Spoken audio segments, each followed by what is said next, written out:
Saúde, amada igreja, com a santa paz do Senhor Jesus. Estou muito feliz de poder estar aqui pela segunda vez, participando desse trabalho abençoado e pela primeira vez tendo a honra, a oportunidade, de poder estar ministrando aqui hoje, Pastor Pedro, eu chamo ele de Pedrinho, tem se tornado um grande amigo, e a gente brinca bastante, A gente brinca bastante, Eu, ele, o pastor Márcio, então, nem se fala, Então, para mim, é uma honra, uma alegria muito grande poder estar aqui para que nós possamos vivenciar este momento, Confesso para a igreja que no meu pensamento, haja vista 11 anos de aniversário da igreja, toda uma história, uma trajetória, Pensava eu em falar algo sobre eclesiologia, Trazer um pouco da história da igreja e tal. Mas, porém, não é o que o Senhor quis, E nós estamos aqui para fazer a vontade dEle, É a vontade dEle que prevalece sobre a nossa vida. Louvado seja o nome do Senhor. Abram as vossas Bíblias. Aleluia.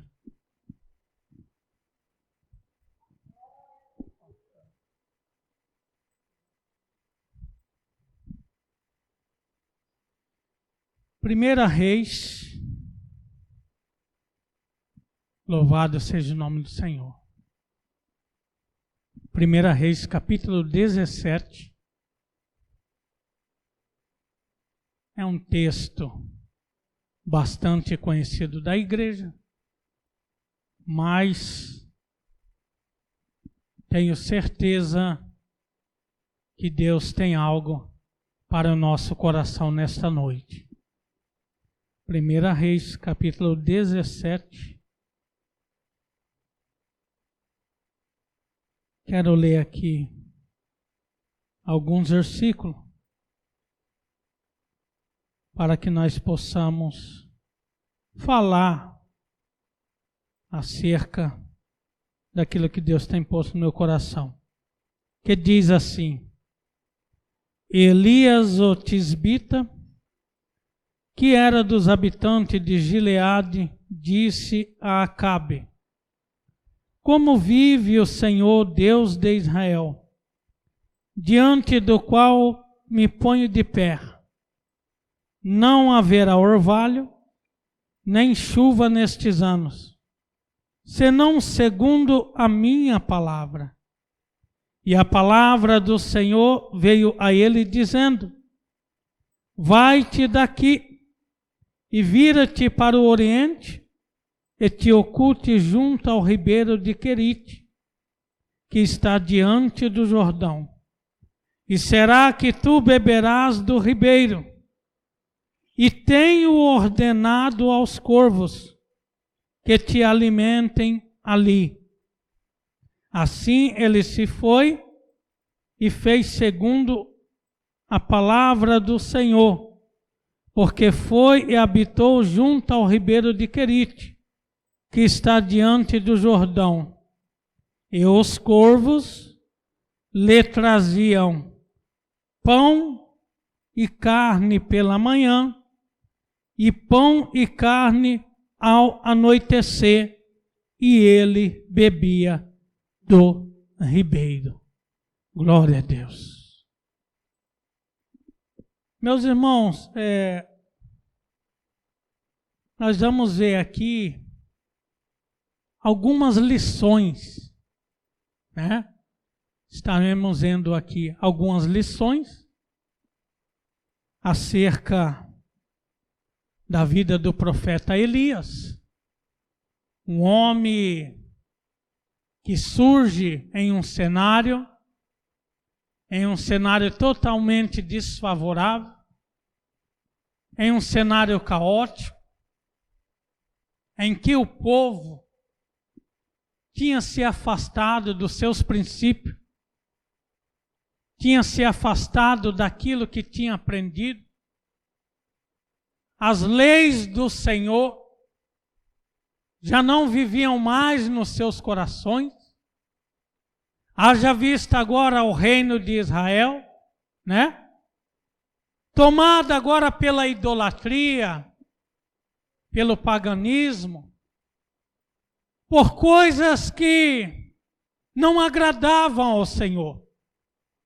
E agora levanta-se também neste cenário, muitos reis se passaram, mas agora a Bíblia diz também que se levanta um rei por nome de Acabe. E este rei agora, diz a Bíblia, que ele agora se tornou pior do que todos aqueles que o antecederam. Então este rei, agora corrompido, né, pela idolatria, arruma agora uma esposa por nome de Jezabel, mulher idólatra, mulher que não contribuiu em nada para a vida do rei Acabe, simplesmente fez com que ele afundasse ainda mais. Simplesmente fez com que ele se esquecesse ainda mais dos princípios da história que havia por trás de todo Israel. E justamente nesse cenário é que surge este homem, este profeta, por nome de Elias. Deus sempre tem o homem certo, a pessoa certa, no meio da dificuldade. E no meio desta dificuldade, no meio de um cenário totalmente desfavorável, no meio de um cenário totalmente caótico, se levanta este homem, um homem simples, né? Da cidade de Tisbe. É por isso que era chamado Elias o Tisbita, que agora estava residindo nas regiões de Gileade. E nós vemos agora, ele poderia até ser um homem simples. Ele poderia não ser um homem em que tinha um diploma de bacharelado.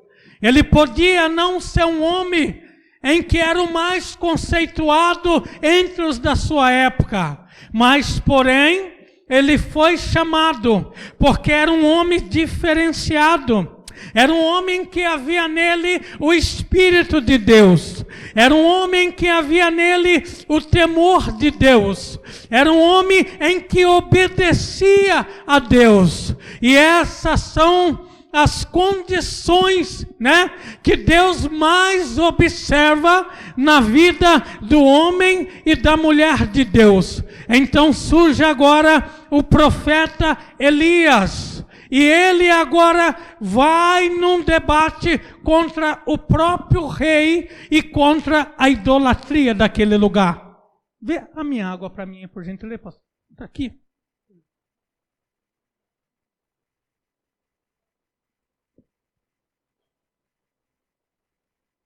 E ele diz agora: como vive o Senhor, Deus de Israel, diante do qual me ponho de pé, não haverá orvalho, nem chuva nestes anos, senão segundo a minha palavra. Ele falou, segundo a minha palavra. Primeiro ponto que observamos aqui, credibilidade com Deus. É muito importante que nós construímos a credibilidade com Deus. Para que você tenha credibilidade com Deus, se faz necessário que construa-se uma história. E isto traz uma lição muito importante para nossas vidas. Porque hoje, pastor Pedro, há muitos cristãos sofrendo porque eles querem obter a resposta de Deus, porque eles querem ter intimidade com Deus, porque eles querem ter credibilidade com Deus, mas porém não querem construir um relacionamento com Deus. E para que você tenha credibilidade com Deus, é preciso que se construa um relacionamento, como se fosse de um pai e filho. Pego como exemplo pastor Pedro filho. Eu vejo que há um vínculo, eu vejo que há um relacionamento. Eu vejo que o pastor Pedro Júnior tem credibilidade com o seu pai. Por que que ele tem esta credibilidade? Porque existe um relacionamento. E relacionamento se constrói. Relacionamento não se ajeita com favores. O relacionamento tem que ter uma história por trás dele. Eu não sei qual que é o tipo de relacionamento que você tem com Deus.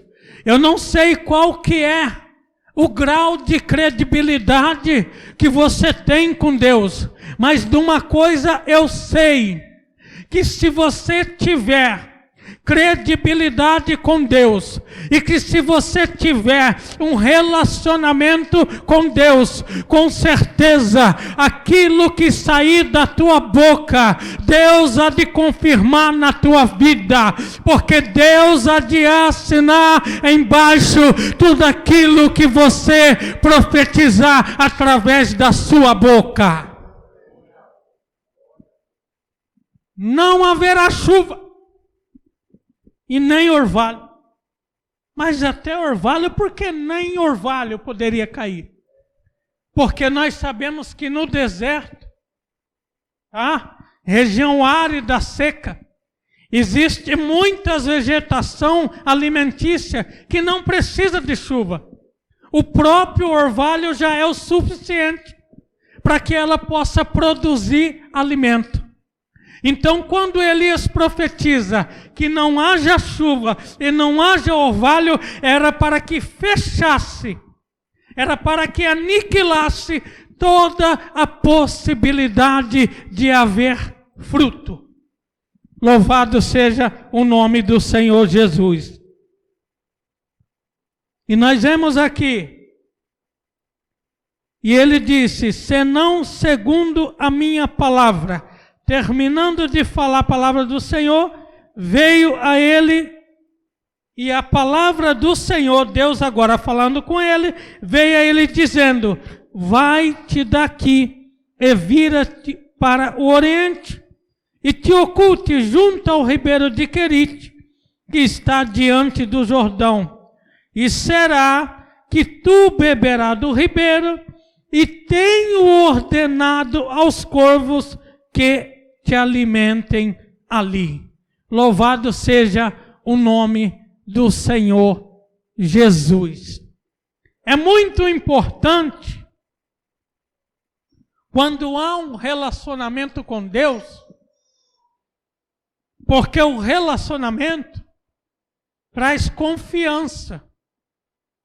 O relacionamento traz convicção daquilo que você está fazendo, daquilo que você está vivendo e da quem a você serve. No momento que Elias profetiza, Deus já tinha um cenário preparado para ele. Está entendendo? No momento em que Elias estava ali, profetizando, Deus já tinha um cenário preparado para ele. O endereço, o destino dele já estava na mão de Deus.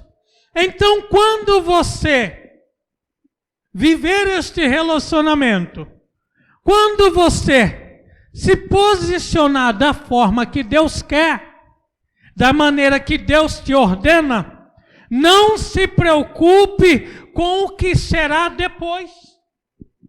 Não se preocupe com o que virá depois. Porque se Deus mandou, está mandado. E Ele cuidará de tudo. Elias estava fazendo ali, ele não sabia qual seria o próximo destino dele. Simplesmente ele estava ali, como agente do Senhor.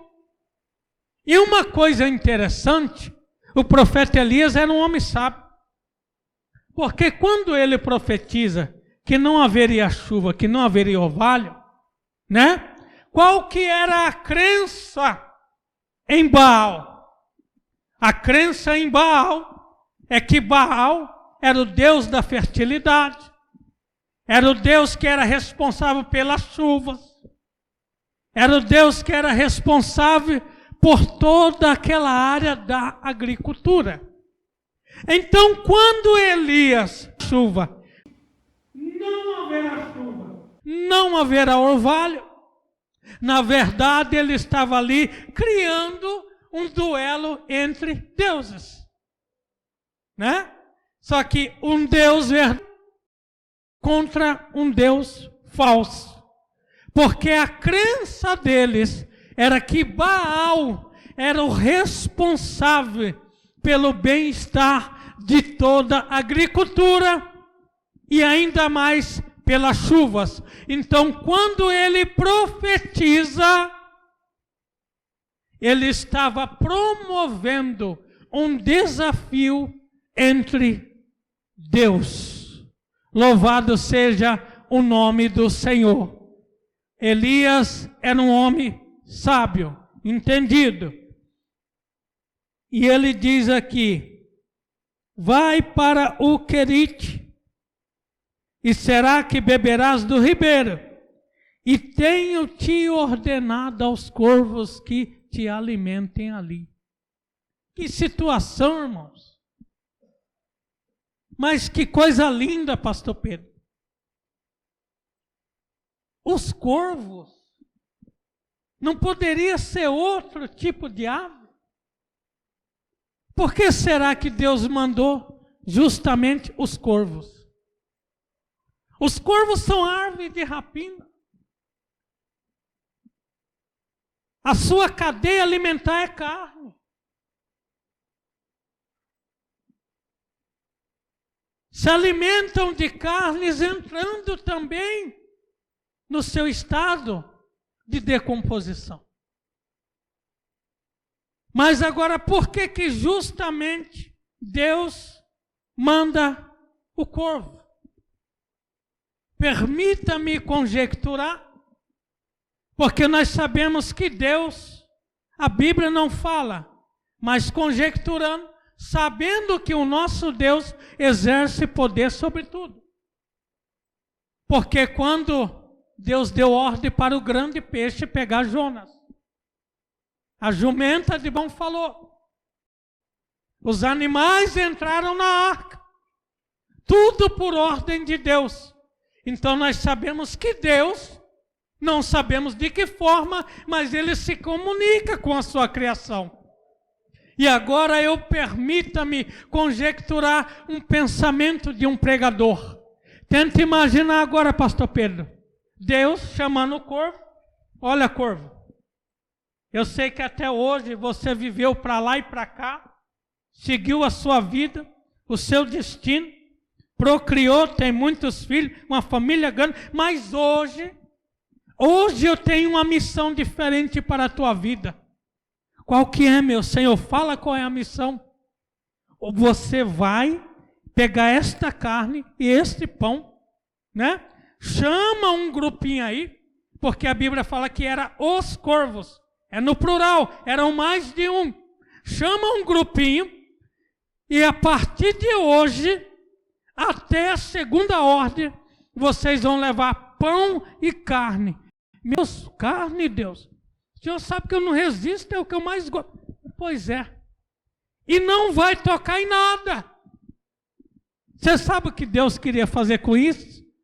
Deus quis mostrar para eu e você que Ele está no controle de tudo. Não precisa se preocupar. O improvável estava acontecendo aqui. Mas Deus estava mostrando para Elias que não só ele estava no centro da vontade dele, mas também a sua própria criação e a natureza dele. Tudo está no controle de Deus. Não se preocupe, porque tudo está no controle de Deus.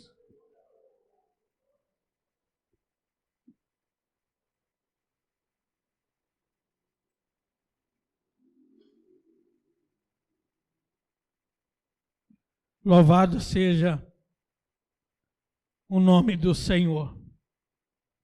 No momento da crise, Deus tem tudo preparado.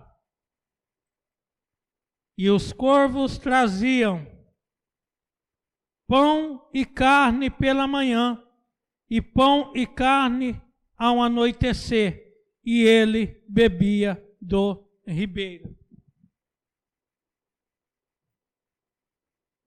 O cuidado de Deus estava ali no Querite. E o Querite é o lugar de Deus, é a escola de Deus para a sua vida. Elias ficou ali, totalmente no centro da vontade de Deus. Ele passou anos naquele lugar, buscando a Deus, se preparando a Deus, amadurecendo os seus pensamentos. Isto é uma lição para nós, pastores. Porque o momento que Elias ficou longe da sociedade, era o momento que mais ele estava se fortalecendo para a próxima missão que viria na sua vida. Hoje, falo com tristeza, estamos vivendo uma época de escassez espiritual. Estamos vivendo uma época, pastor Pedro, coitado da igreja, se Deus levar para o Querite, porque lá no Querite não vai ter essa banda louvando, porque lá no Querite não vai ter o pastor Pedro Júnior aqui pregando, não vai ter o pastor Márcio pregando, lá no Querite não vai ter o pastor Pedro aconselhando, orientando qual será o próximo passo. Lá no Querite não haverá família, não haverá ninguém, estava só Elias e Deus. Mas, porém, Elias estava crescendo no meio do processo. Elias estava amadurecendo no meio do processo. Às vezes, Deus te tira de cenário. Às vezes, Deus trabalha no anonimato na sua vida, porque às vezes pensamos, pastor, que Deus é conosco quando estamos vivendo em evidência. Achamos que a presença de Deus é real na nossa vida quando nós estamos em evidência, quando o seu nome é falado todos os dias, Quando o seu nome é citado em cada oração, em cada trabalho, em cada conjunto, em cada congresso, em cada evento, mas haverá momento que o seu nome não será falado, haverá momento que o seu nome não será citado, mas isto não quer dizer que você está diminuindo, mas Deus pode fazer de você crescer no anonimato.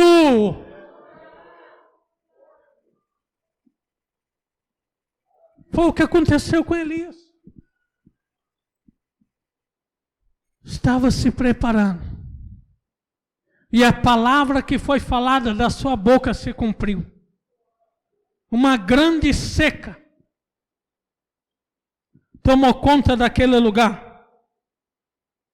Louvado seja o nome do Senhor Jesus. Não queira viver o Carmelo sem antes passar pelo Querite. Né? Carmelo, vou lá no Carmelo falar com Deus, é lá tal.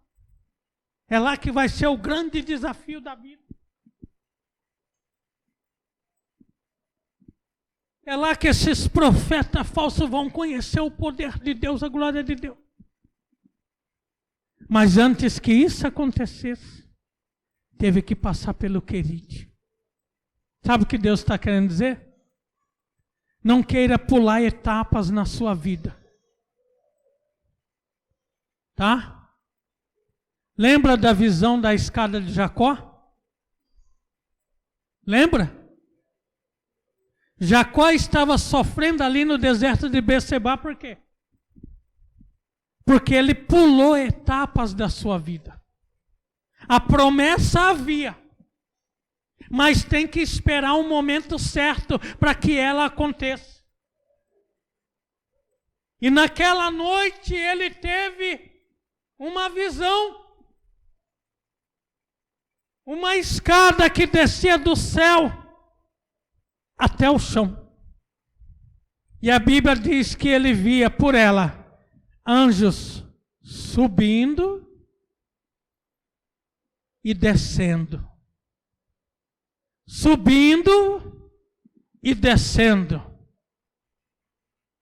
Isto fala de degraus. Para você estar lá em cima, você tem que subir degrau por degrau.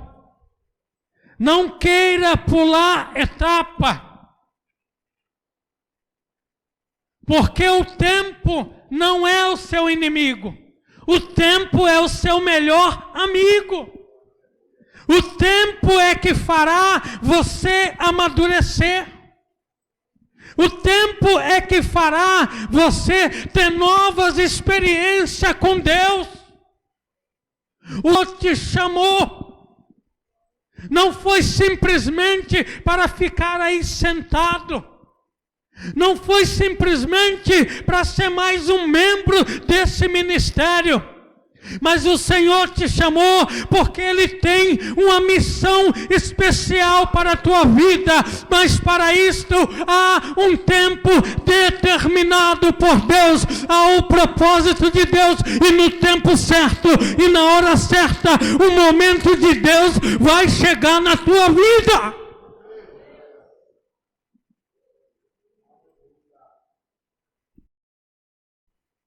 Louvado seja o nome do Senhor.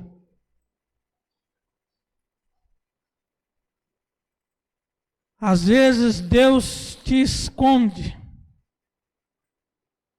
né? O seu potencial. Essa é a lógica de Deus. Se quiser aparecer, Deus esconde. Mas se esconder, Deus faz aparecer. Essa é a lógica de Deus. Né? Aqui, graças a Deus, eu acredito que não tenha disso. Mas tem uns aparecidos, né? Né, pastor Pedro? Tem uns aparecidos, né? Sim. Os amostradinhos, ele falou aqui, né? Eles gostam de viver em evidência. Pastor Pedrinho falou meu nome. Pastora Márcia falou meu nome. Perguntaram para mim, consultaram a mim.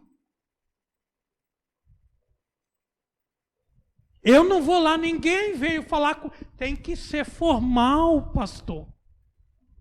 Tem que, se não tiver uma formalidade, sabe? Mas a lógica de Deus é ao contrário. Sempre quem quiser aparecer demais, o Senhor esconde. E aquele que quer se esconder, você pode perceber que sempre Deus te pega. Sabe por quê? Porque aquele que está se escondendo, está entendendo o tamanho da responsabilidade, do peso, que é a obra, que é a missão. Mas são esses que Deus quer. Esses que encaram as coisas de Deus com seriedade, com sinceridade. E não devemos nos preocupar se temos condições ou não. Não devemos nos preocupar se sou capaz ou não.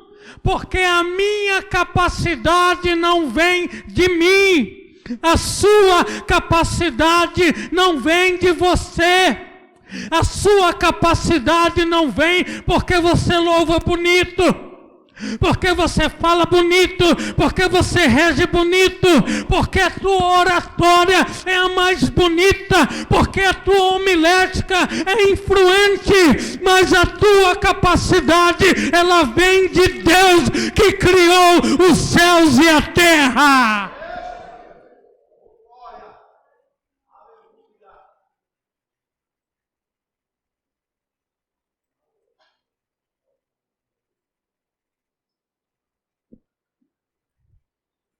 Elias está lá tranquilo. Deus cuidando dele. Mas até os homens de Deus, pastor Pedro, vive constantemente prova dia após dia. Por que eu falo isso? Se Deus cuidou de Elias até aquele momento, Ele poderia deixar até o final dos 3 anos e meio Elias ali quietinho no Querite, comendo, bebendo e adorando. Comendo, bebendo e adorando. Mas não. De repente Deus fez a fonte secar. Sabe o que é isso? Há momento, pastor, que quando o milagre é grande, as pessoas começam a ficar muito acomodadas. Sabe? Começam a ficar muito na zona de conforto, né? Que nem diz o ditado por aí, né? Fica zen, né? Muito na zona de conforto, muito tranquilão, sossegado. Deus poderia deixar Elias ali até o final, sem deixar faltar nada. Mas Deus vai e mexe com ele, e tira ele da zona de conforto. Toda vez que você ficar tranquilo demais, toda vez que você começar a ficar quietinho demais, Deus sempre vai criar uma situação para te tirar da zona de conforto, para que você possa viver um milagre ainda maior. Louvado seja o nome do Senhor.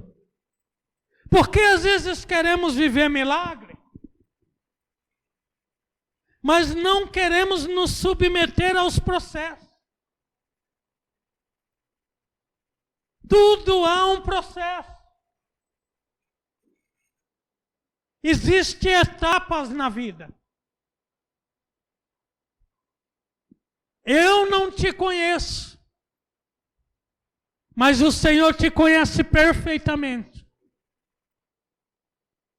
O Senhor sabe o que o teu coração almeja. E se você deseja algo da parte de Deus, isso quer dizer que Deus começa a trabalhar no seu interior. Que Deus começa a trabalhar no seu coração. Para que você possa crescer, amadurecer e vivenciar os projetos que Deus tem para a tua vida. De repente Elias está lá tranquilo. E sucedeu depois de um tempo que o ribeiro secou, porque não tinha havido chuva na terra. E a palavra do Senhor veio até ele. Espera aí. Passaram-se anos. Deus mostra aqui que falou com ele no dia que ordenou os corvos. E agora, depois de anos, agora manda ele para a casa da viúva. Está entendendo aí? Mas Elias era o mesmo. Aqui não tem disso. Mas tem aqueles, né, pastor Pedro? Que se Deus não falar com ele, no culto da quarta, da sexta, do domingo, na tarde da bênção, na campanha, Deus tem que falar com ele o tempo todo. Deus tem que estar falando com ele o tempo todo. Senão o culto não está bom, o pregador não estava bom, o cantor não estava bom. Irmãos, Deus não tem que falar com você o tempo todo. O importante é Deus estar com você o tempo todo. O importante é você estar em Deus o tempo todo. É no seu trabalho, é na igreja, é na sua casa, é na rua, é no mercado, é na padaria, é onde você estiver. O bom testemunho de Cristo está na tua vida. É isto que importa para Deus. Louvado seja o nome do Senhor. Aí agora ele diz: levanta-te e vai a Sarepta, a qual pertence a Sidom, e habita ali, que tenho ordenado a uma viúva que te sustente. Só. Não deu detalhe de mais nada. Permita-me conjecturar, o texto não diz, mas o pensamento de um pregador certamente é uma viúva rica. Porque na crise que está, não tem água, numa escassez de alimento, se ele está mandando para ela me sustentar, certamente é quem tem. Só que era ao contrário.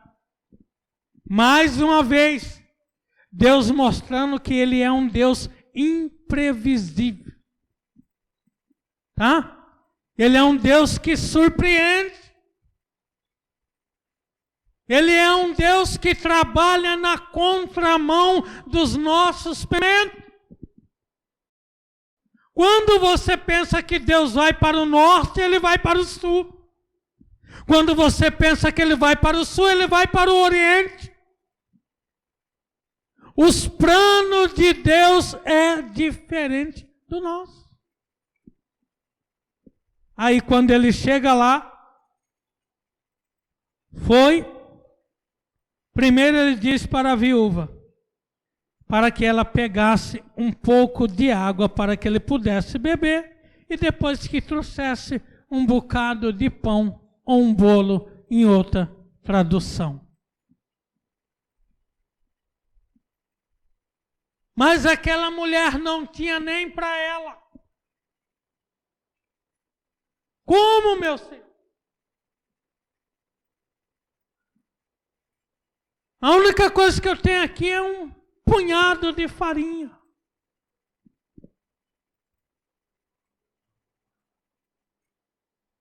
Para assar um bolo. Estou aqui ajuntando uns gravetos. Para que eu prepare. Para que eu e meu filho coma e morra.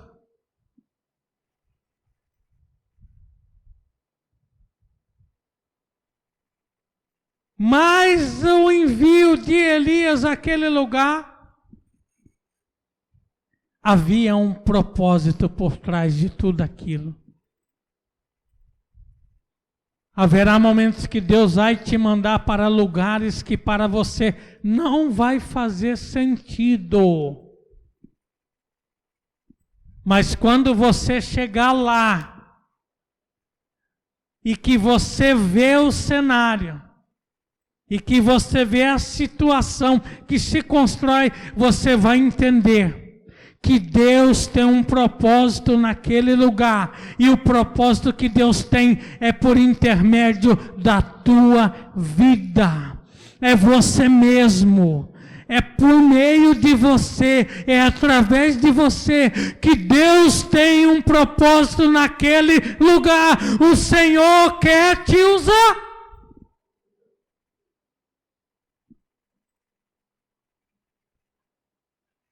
Tem hora que é hora de esconder, que Deus mandou. Mas quando chega a hora de aparecer, não adianta você querer se esconder, porque Ele vai te achar. Ele vai te pegar. Não adianta querer se esconder. Sempre os olhos vão voltar para você. Nem tente ficar querendo criar história. Querendo criar situações. Ah, pastor, mas por que... Ah, mas era melhor a Meu irmão, minha irmã, esse pastor que está aqui, o Senhor mostra para ele. O Senhor orienta ele. Então, quando ele fala que você pode, você pode. Quando ele fala que você tem condições, é porque tem. Porque quem vai te capacitar e te dar condições é Deus. Simplesmente você precisa dizer: eis-me aqui, Senhor, e usa-me a mim. O Senhor está procurando aquele que tem disposição.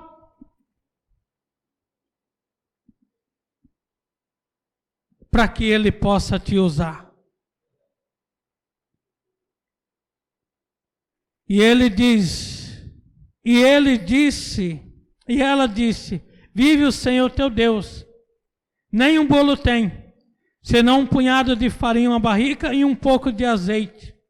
Né? No 13, e Elias lhe disse: não temas, vai, faz tudo como disseste, porém, disto faz primeiro para mim um bolo pequeno. Porém, faz primeiro para mim.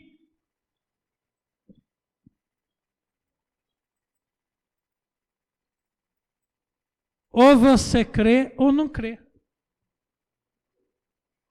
Só havia uma única porção.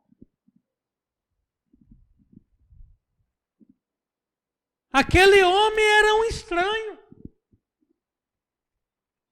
Ela não o conhecia. E ele disse: faz primeiro para mim. O milagre aconteceu por causa da obediência. Quer viver o milagre de Deus?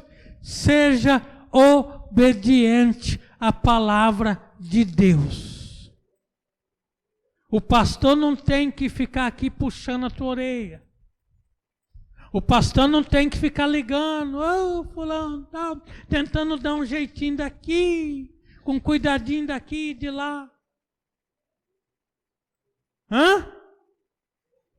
Quer viver um milagre de Deus ou não quer?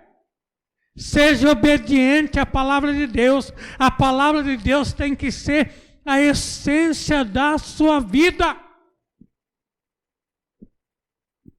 Você se entrega, você se doa para tantas coisas que são banais, que são passageiras, que vai perecer, que vai ficar. E as coisas espirituais. E aquelas que irão permanecer para sempre. Viva os projetos de Deus. Creia na palavra de Deus. E por causa da obediência, aquela mulher viveu um milagre dentro da sua casa. Você quer milagre na sua casa, né? Quer viver um milagre dentro da tua casa, né? Quer ver um milagre dentro da tua família? Comece por você.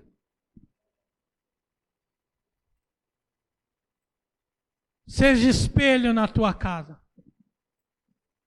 Seja espelho na tua família. Seja diferente. Para que a palavra de Deus seja glorificada na tua vida. E você vai ver um milagre na tua casa. E você vai ver um milagre na tua família. Porque Deus fará um rebuliço naquele lugar. Mas é preciso que você esteja em primeiro lugar no centro da vontade de Deus.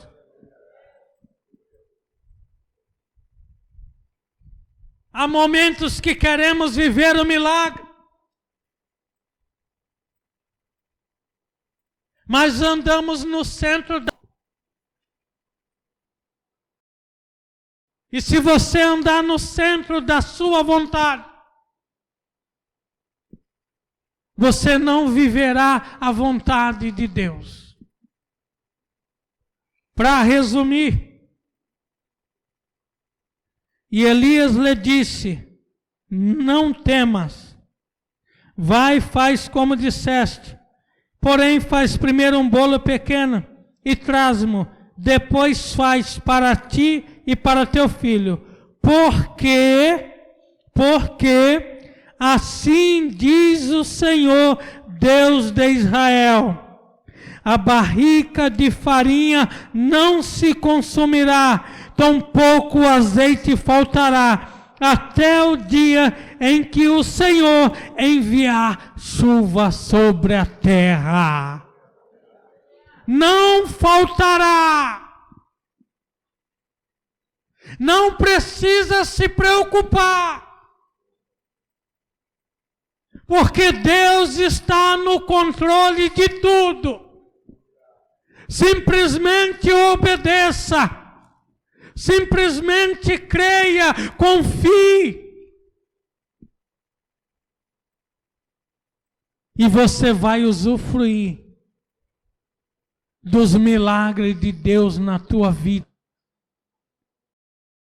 Aquela mulher comeu uma noite, 2 noites, 3 noites, 1 semana, 1 mês. Por muito tempo.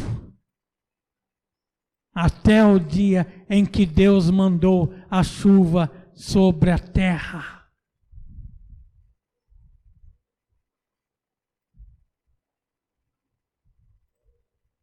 Até o dia em que Deus mandar chuva sobre a terra. Tudo está no controle de Deus. Aquilo que está reservado para a tua vida, não se preocupe, porque ninguém vai roubar. Ninguém vai tirar aquilo que já está determinado por Deus para a tua vida. Não importa a crise em que você está vivendo, não importa a circunstância em que você está vivendo, se você está no centro da vontade de Deus, você vai desfrutar do milagre que Deus já tem reservado para a tua vida, para a tua casa. O milagre vai chegar na tua casa, o milagre vai chegar na tua família. Aonde você estiver, as bênçãos de Deus irão te alcançar.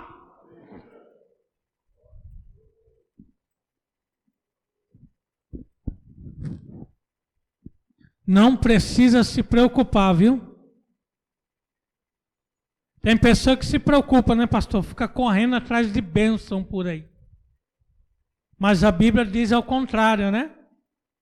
Para aqueles que são fiéis a Deus, as bênçãos o alcançarão. Como que é esse negócio? Eu estou andando e ela está apertando o passo atrás de mim, até me pegar, até me alcançar. As bênçãos de Deus me alcançarão. Não precisa estar correndo para lá e para cá, atrás de profeta, de profetada, disso, daquilo. Aqui, ó, você já tem a maior profecia, tá? Você já tem a maior profecia e vocês também têm um líder aqui capacitado para te orientar, para te aconselhar. Tem um homem de Deus que Deus pôs nesse lugar para cuidar da tua vida, da tua família. Simplesmente obedeça. Simplesmente confie. E você viverá os projetos de Deus. São essas palavras que o Espírito Santo colocou no meu coração e que o Espírito de Deus continue falando melhor em cada coração.